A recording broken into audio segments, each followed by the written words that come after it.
I'm delighted to be here today for the launch of this conference on the influence of communication and media on responsible research and innovation.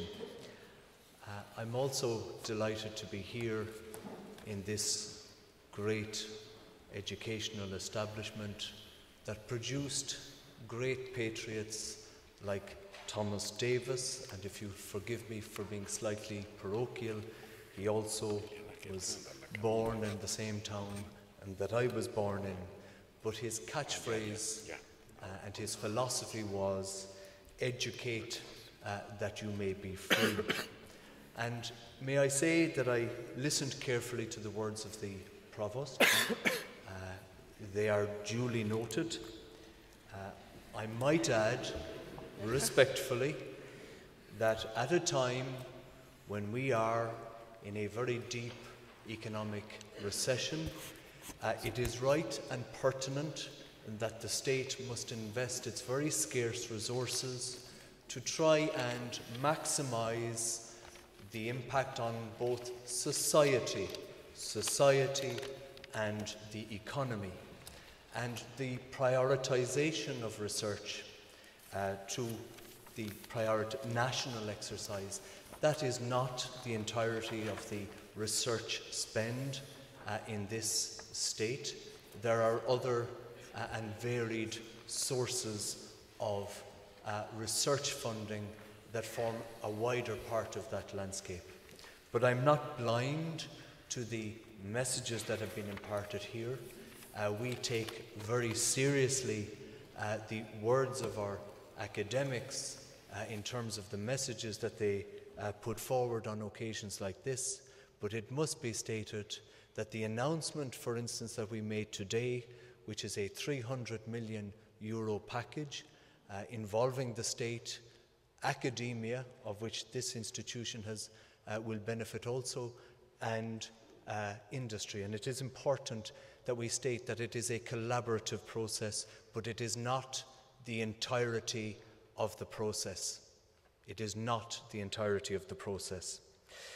Under the auspices of the Irish Presidency of the Council of the European Union, the Permanent Platform of Atomium Culture has organised this second European Intersectoral Summit on Research and Innovation with the participation of the Irish Ministry of Jobs, Enterprise and Innovation, Trinity College Dublin and the Irish Times. This is the first in a series of Irish EU presidency conferences which we are hosting in line with our priorities for research and innovation. Research and innovation are of major importance given their potential role in contributing to economic recovery, competitiveness and growth across the European Union. That is why we have chosen enhancing engagement between science and society on responsible research and innovation as a priority. This event is designed to create a unique opportunity for intersectoral and interdisciplinary discussions between leading stakeholders to define the role of research and innovation in the development of a strong and competitive knowledge society, and to discuss the relationship between science and society. I understand that one objective over the 2 days will be to facilitate the formation of professional networks, knowledge sharing and exchange of best practice. Among the themes that will be addressed during the conference are engagement, gender equality, science education, open access and ethics, and governance.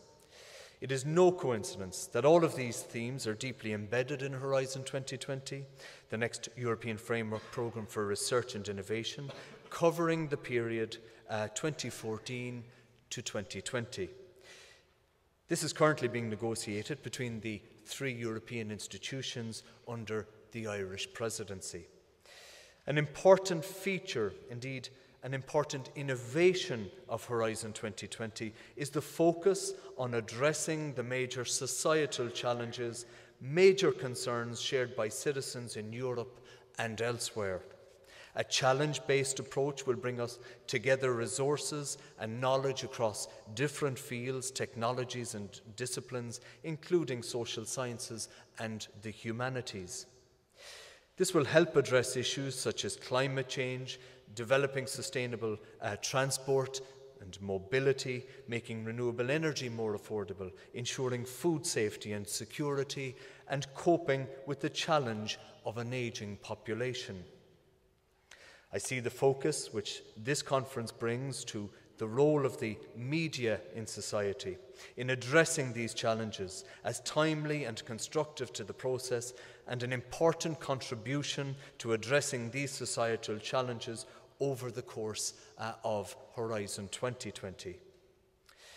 Well, I don't intend to preempt any of the conclusions of the conference. I would like to comment briefly on some of the important topics you will be discussing. Firstly, in relation to open access, this is a very important bearing on the goal of exploiting science for the benefit of society. The European Commission is committed to making open access to scientific publications a general principle of Horizon 2020, and has recommended that Member States take a similar approach regarding the results of research funded under their national programmes.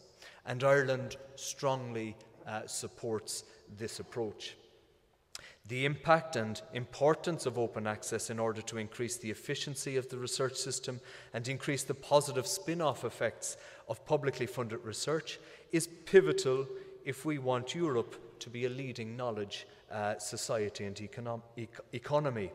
Broader and more rapid access to scientific publications and data would make it easier for researchers and businesses to build on the findings of publicly funded research. This could be an important enabler of competitive advantage for the Union and give our citizens and enterprises quicker access to scientific discoveries. Tomorrow, you will be debating what can be done at a European level to increase the dissemination of open access resources by societal actors. This is very timely as it relates both to the work we are doing on Horizon 2020 and the completion of the European research area. That is why the Irish Presidency tabled this topic for discussion at the Competitiveness Council, which I chaired last week. I am pleased to say that there was agreement in the Council on the principle of open access, while issues such as common standards, e-infrastructures and technical issues need to be determined. The key point is there is a commitment to the principle. Another topic on your agenda, which I am particularly interested in, is the session on rethinking science education. I fully subscribe to the context in which this topic has been set, that the strength of the European economy in the future will depend on our capacity to develop and attract talent. And that rethinking our education system thus becomes a priority in order to ensure that young people are ready for the very different world they will be facing. As part of my responsibilities as Minister for Research and Innovation, I also have responsibility in the Department of Education and Skills for curriculum development and reform in science, technology, engineering, math subjects. An important objective of the Irish government in the Irish societal context is the ongoing efforts to make science, technology, engineering and mathematics vibrant and interesting to students in our primary and secondary level schools and colleges. One such initiative is the Discover Science and Engineering programme, which is Ireland's national science awareness programme. DSE aims to contribute to Ireland's growth and development as a knowledge-based economy and society, thereby helping to keep Ireland among the world's most competitive economies. It does this by fostering a greater understanding of science and its value to Irish society and an appreciation of its importance to the economy.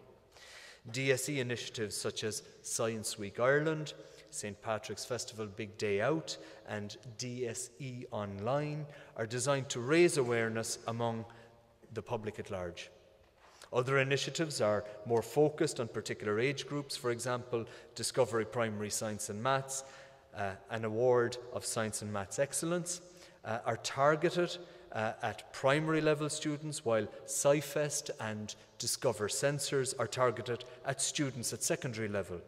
In practical terms, DSE is about ensuring that a sufficient number of young people choose careers in the sectors that comprise Ireland's knowledge-based economy.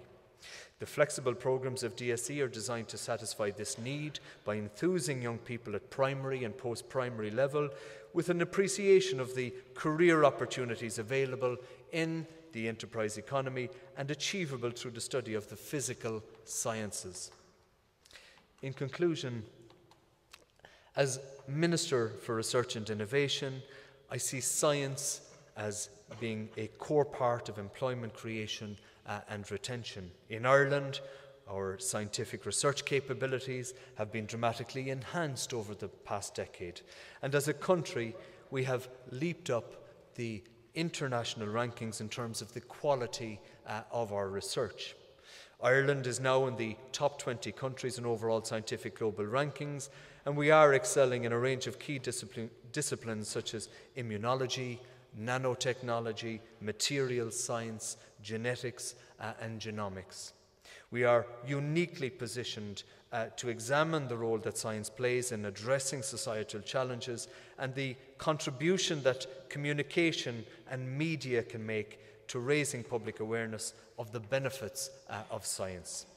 This conference on responsible research and innovation will explore the specifics of the interaction between science and an evolving society, and how separately or in tandem both can be drivers of progress for the future. Against this background, I would like to wish all of the conference participants an interesting and productive few days, and I want to pay tribute to the conference organisers, Atomium Culture, the European Commission, Trinity College, the Irish Times for making this happen, and it is a significant contribution to the official calendar of the Irish EU presidency, and we're delighted to be able to host this event here in Ireland. So thank you very much indeed for your time.